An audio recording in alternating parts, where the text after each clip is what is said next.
G'day guys, welcome back to the Money Mindset Show. I am your host Tony Aquino, and today we are talking about Bitcoin. Bitcoin. So in this episode I'm going to delve into just the real basics on what Bitcoin is, and I'm also going to delve into just a quick, real basic, 5 minutes worth of money on the history of money and why what the medium exchange is on what money is, why is it a medium of exchange and why we needed it, and then I'm going to go straight into what Bitcoin is and why I'm going to start buying it. See you guys in the next one.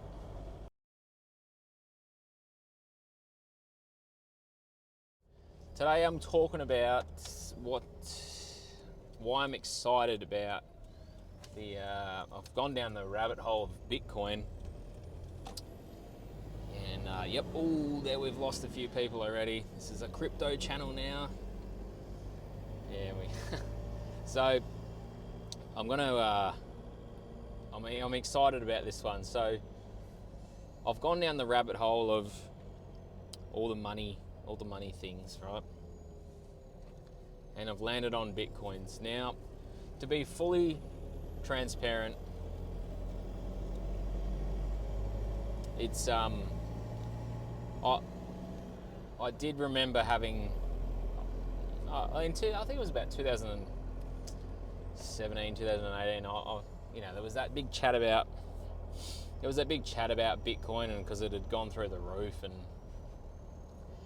I was just one of those people as well. Thought it was some crazy internet money. But as I've gone down the wormhole and unwrapped the present on what Bitcoin is, I've realized that in a nutshell it's the opposite of the fiat system. So if you're interested in what my thoughts are and what I am going to be doing from here on in, then please stick ahead. And if you think that Bitcoin's I'm sure you already clicked off. So okay, what is Bitcoin? And I'm gonna compare this to the fiat system because that's what it is. So just to be clear, I haven't bought any Bitcoin yet, which is weird that I'm making a video about Bitcoin and I don't even own any. But that's the sort of conviction that I have. You can even tell the word conviction is what a Bitcoiner will use. Orange peeled conviction, all these words. But when you understand the money system and you understand the Bitcoin system, you realize that they're total opposite of each other. So this is why I'm excited about it. So all these episodes up to now is a bit of doom and gloom, you know what I mean? It's it's sort of like, how do you beat the system? All these things about getting on more debt, buying investment properties, yada yada yada. So essentially, for the people that don't know what Bitcoin is, and if someone watches this and they know what Bitcoin is, they're probably going to think I'm an absolute idiot, because some of these things I'm probably going to share with you are just, maybe some of them might not even be fully correct or the way I'm explaining it, but I'm just going to share my understandings of Bitcoin so far, and I'm about to start buying Bitcoin because I understand it, right? And that's the principle about anything. If you don't understand it, don't do it. And if you do understand it, it's a lot less risky. And yeah, there's less inherent risk if you understand it. So what I've learned is the way I'm going to start this episode. So what I've learned about Bitcoin is it's the opposite of the fiat system.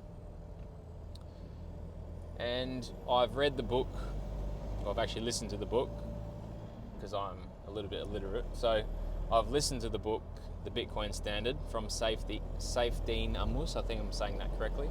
Saifedean Ammous. And what I found in that book, a lot of it was actually nothing to do with Bitcoin. It was actually to do with the history of money. So I won't bore you with the facts too much, but the history of money, he goes into what money actually is. Okay, so what makes it valuable? And I'm going to give you a few little pointers. I'm not going to bore, like I said, I'm not going to bore you with the history, but we need to understand a few basic principles so that this video makes sense for you. So back in whenever, like before gold and stuff, they used to trade on like an open market. That, you know, like there would be people with cows and there'd be people with eggs, right?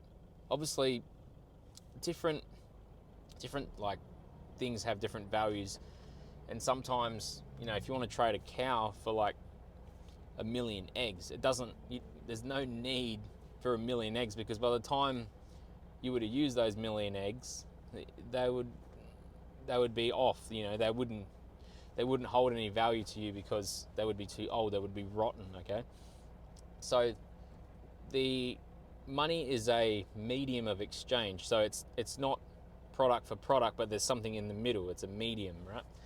So something that stays good over time that can be exchanged for another good in the future. Okay, so originally this went on for centuries or whatever. Like everyone's had different medium of exchanges over time. So at some point in time there was beads, and then there was salt, and then there was all these other things, right? So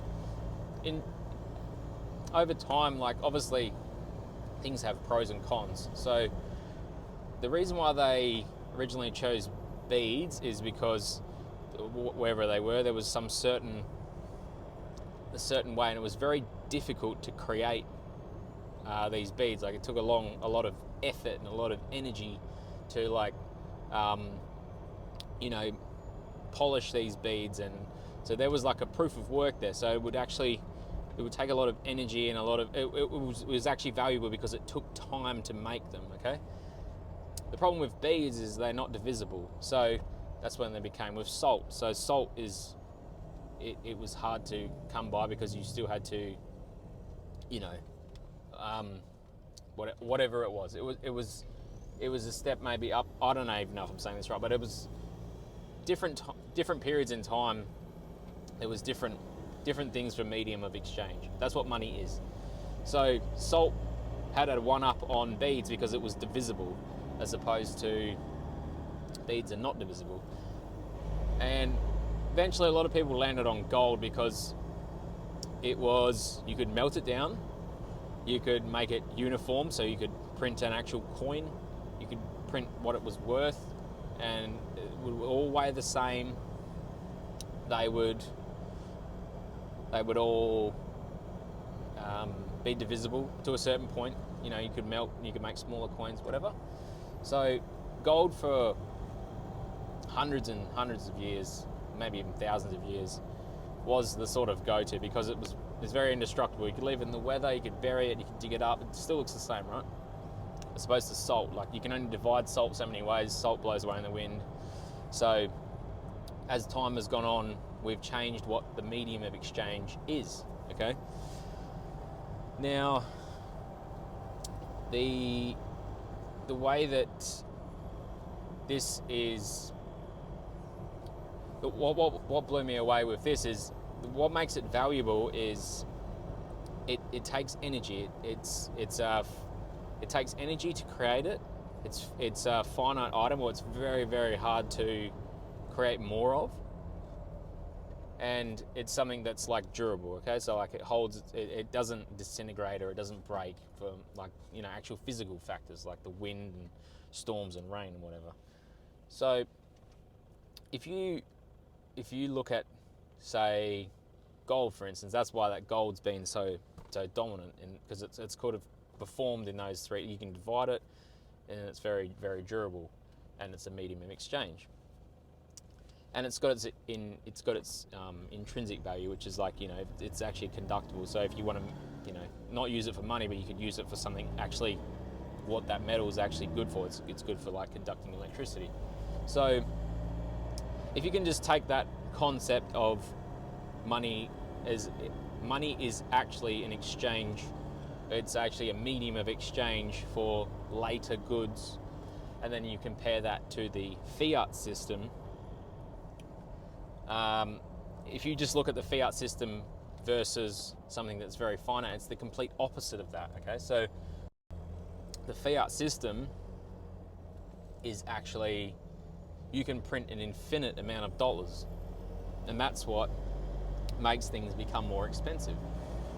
And the people closest to the money printer will be the first ones to benefit from that thing becoming cheaper. So, but the people further down the line will experience that thing being more expensive. So if in the fiat world, the person who pressed the money printer today and they all of a sudden had an extra, they had $100, now they have $200, they could essentially buy whatever they wanted and it would be half the price, because those dollars hadn't entered the system yet. But once the dollars enter the system over time and they shift and they chase those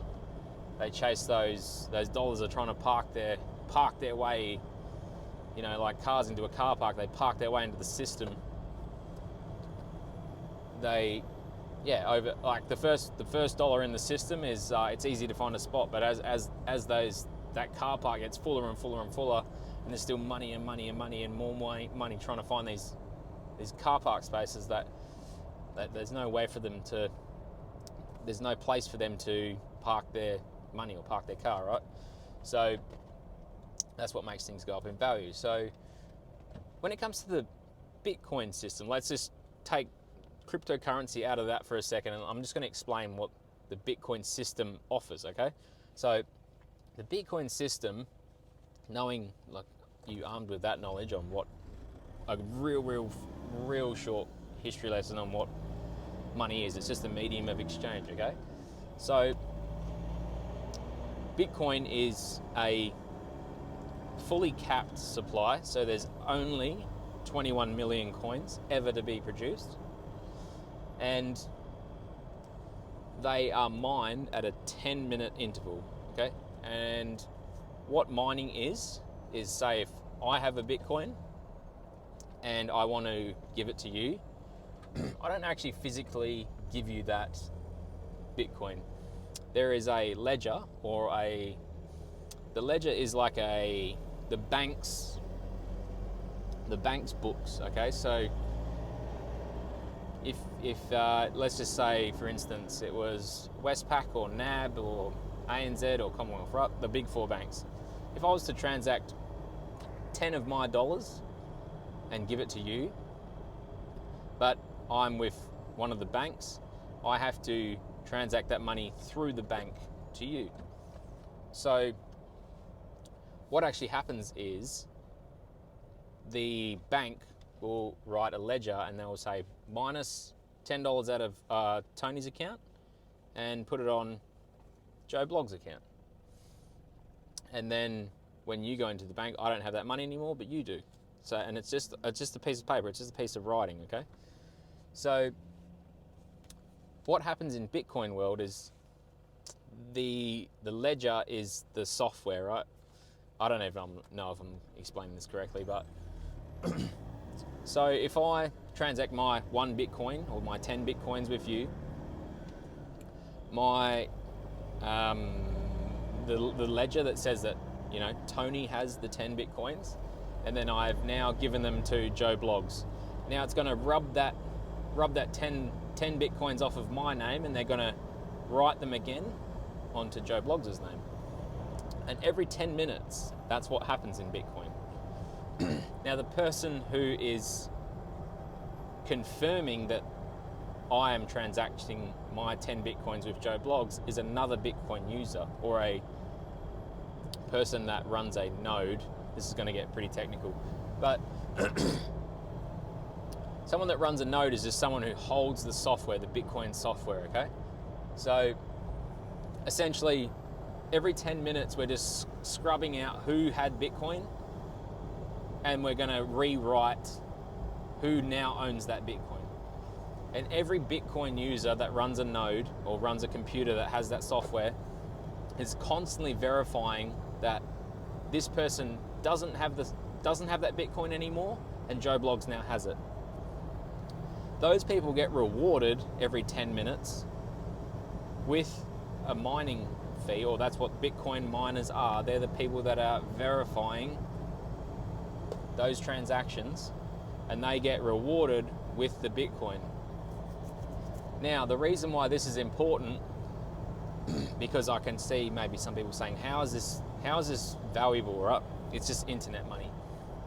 The reason why it's valuable is because people are expending real energy to mine the Bitcoins. They're using real energy to verify the transactions transacted between me and you.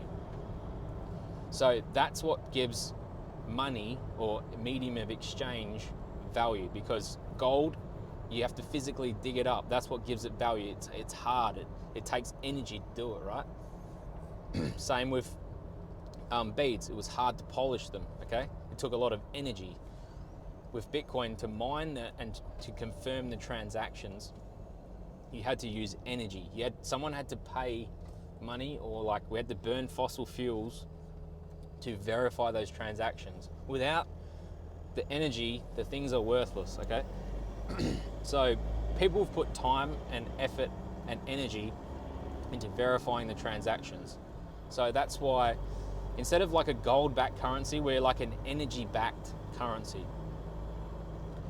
Now, what's so powerful about this is there's a limited supply. So every 10 minutes, there's a reward that a Bitcoin, like there's a multiple amount of Bitcoin nodes and users or whatever that are like competing to try and verify these transactions. Whoever wins, or whoever, I might not be explaining this correctly, but I'm just trying to dumb it down to absolute basics. People who are basically, whoever wins the thing wins the Bitcoin, right? They verified the transaction. That's also part of the ecosystem. Now the reward is, out of those 21 million Bitcoins, every 10 minutes, add a little bit of those Bitcoins. That's how Bitcoin is released into the system, okay? So this goes on every 10 minutes, roughly.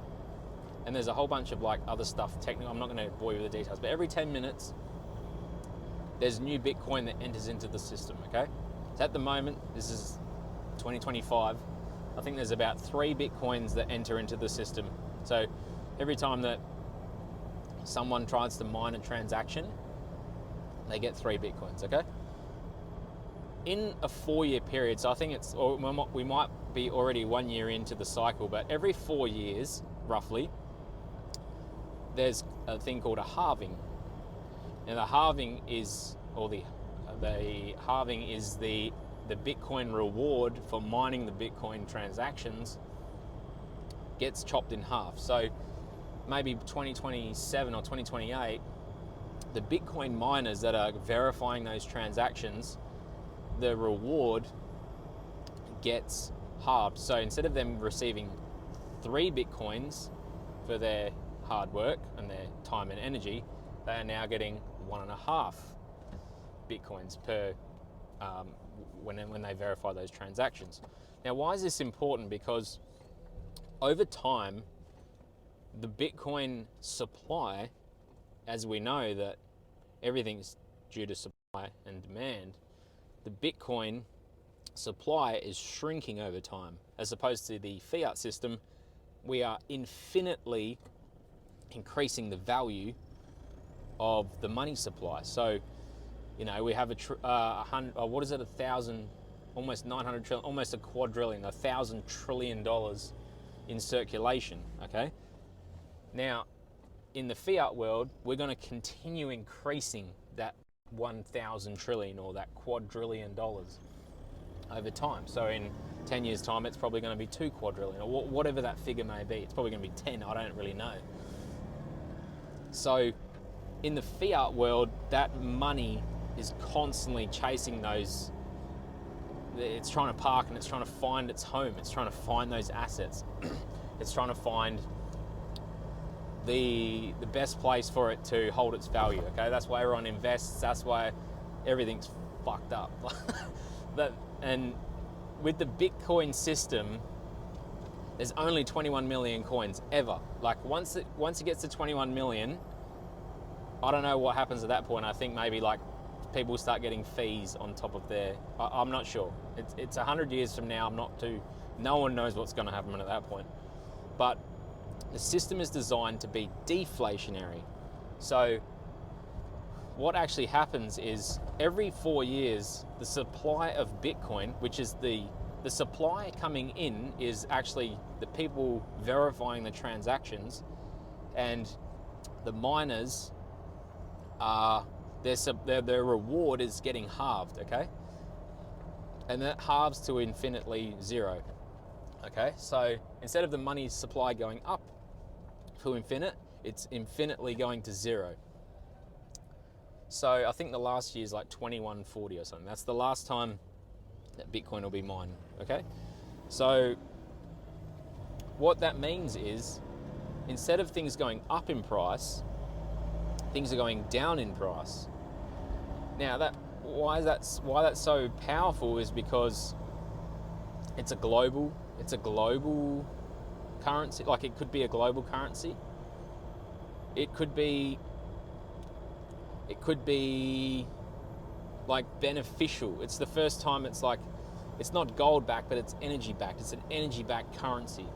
And people have this perception that it's like, oh, I'm going to buy Bitcoin because it's going to go up in value. It's like, stop measuring things in fiat and then like talking about Bitcoin. Bitcoin is its own thing. Like even the government is like, what are we going to do? Like how do we, the only way they can get their hands on it is by trying to tax it and trying to gain some of that like fiat money out of the Bitcoin system. That's the only way that they're trying to steal some sort of value out of this, because if you just price things in Bitcoin, housing's never been more cheaper in Bitcoin. You know, food has never been cheaper in Bitcoin. So because it's a deflationary system, that's why I'm so excited about it, because it's all the stuff, like it's all doom and gloom if you're talking fiat, and if you're talking Bitcoin, it's just an infinite prosperity. Okay, so let me try and give you an example. So like I don't know about the time period, but like the first ever transaction, or the first thing that actually transacted in Bitcoin, which is what gave it a monetary status, was some bloke, I think he traded like 10,000 Bitcoins in 2014 or 15, whatever the year was. He transacted 10,000 Bitcoins for 2 pizzas. Okay? That was the first ever time that it transacted actual goods and services for like Bitcoin, or a monetary, that's how it gained a monetary status. So if you priced a house in Bitcoins, say in 2000, and I'm not too sure, don't quote me on the years, but I'm just going to assume early days, like maybe 2014 or 15 or whatever it was, there was like maybe, you know, might have needed like 1,000 Bitcoins or 2,000 or 5,000 Bitcoins to buy a house. In maybe 2020, you might have needed 15 Bitcoins to buy a house. Today, the price of Bitcoin is 115,000 US dollars, or it's 180,000 Aussie dollars. You might need like 4, 5 or 6 Bitcoins to buy a house. So people have this thing that like, oh, it's just a new asset, you know, it's not like, I don't class it as an asset, guys. I class it as a money system. I don't think it's an asset. I think it's a money system. And I truly believe that the more and more people that wake up to the fiat world, they will intrinsically, just like I keep saying, they intrinsically, whether they know the money system or not in the fiat world, they try to park their dollars because they know that it's losing value over time. Even if you don't understand the money system, you somehow intrinsically know that, holy shit, like these things are getting so expensive, I just need to park my money somewhere. Something that's going to hold its value at least.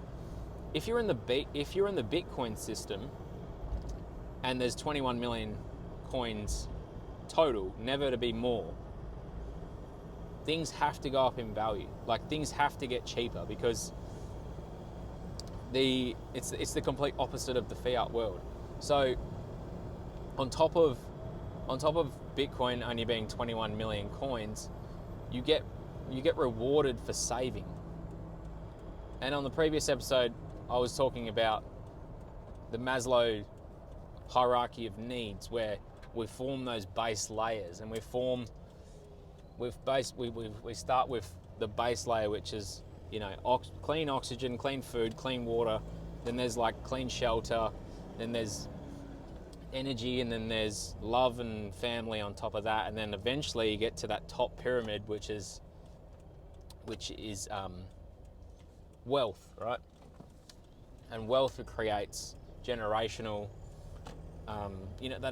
If you're in a generation of wealth, you don't have to build those building blocks again because you've got a good base. People can just keep adding, and that's how society can grow, right?